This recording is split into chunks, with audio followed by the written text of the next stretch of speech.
Hi, இன்னைக்கு நம்ம கீர்த்தி கிச்சனில் டிஃபன் சாம்பார் தான் பார்க்க போகிறோம். வாங்க பார்க்கலாம். ஒரு கிண்ணத்தில் அரை கரண்டி துவரம்பருப்பு, அரை கரண்டி பைத்தம்பருப்பு எடுத்துக்கிட்டேன். இது கூட 4 தக்காளி பழம் நல்லா நறுக்கிட்டு எடுத்துருக்கேன், அதையும் சேர்த்துக்கலாம். 2 பெரிய வெங்காயம், 10 பல்லு பூண்டு, இது எல்லாத்தையும் சேர்த்துட்டு இந்த பருப்பு வெங்காயம்லாம் வேகிற அளவுக்கு தண்ணி விட்டுக்கலாம். தண்ணி விட்டுட்டு இதை ஒரு குக்கரில் வச்சு நல்லா விசில் வச்சு எடுத்துக்கலாம். நல்லா வெந்து வரணும், குழஞ்சி இது வச்சு எடுத்துக்கலாம். இது வேகிறதுக்குள்ள நம்ம சாம்பாருக்கு தாளிச்சிடலாம். அடுப்பில் பாத்திரம் வச்சு எண்ணெய் விட்டு எண்ணெய் சூடானதும் கடுகு, ஜீரகம், காஞ்ச மிளகாய் இது எல்லாத்தையும் சேர்த்து நல்லா பொரிஞ்சு வரட்டும். இது பொரிஞ்சு வந்தோடனே நம்ம நறுக்கி வச்சிருக்கிற பெரிய வெங்காயத்தை சேர்த்துட்டு நல்லா வதக்கி விடலாம். வெங்காயம் வதங்கினோடனே 1/4 ஸ்பூன் பெருங்காயத்தூள் போட்டு இது வதங்கிட்டே இருக்கட்டும். அதுக்குள்ளே நம்ம பருப்பை பார்க்கலாம்.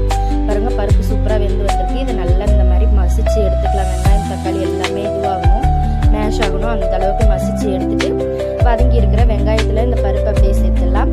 சேர்த்துட்டு நம்மளுக்கு சாம்பார் எந்த அளவுக்கு வேணுமோ அந்த அளவுக்கு தண்ணி விட்டுக்கலாம்.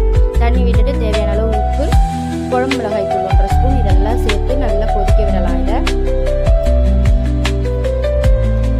இது நல்லா கொதிச்சு வந்த உடனே வெள்ளைப்பொடி கொஞ்சமாக சேர்த்துக்கலாம், 1/2 ஸ்பூன். உங்களுக்கு வேணும்னா சேர்த்துக்கோங்க, வேணும்னா சேர்க்க வேண்டாம். இது ஒரு டேஸ்ட் தரும், அதுக்கோசரம் தான் நான் சேர்க்குறேன். சேர்த்துட்டு நம்ம நறுக்கி வச்சிருக்கிற கருவேப்பிலை கொத்தமல்லியும் சேர்த்துட்டு அடுப்பு ஆஃப் பண்ணிடலாம். நம்மளுடைய டிஃபன் சாம்பார் சூப்பராக ரெடி ஆயிடுச்சு. இட்லி, தோசை எல்லாத்துக்குமே சூப்பராக இருக்கும். கண்டிப்பாக ட்ரை பண்ணி பாருங்கள், உங்களுக்கு ரொம்பவே பிடிக்கும்.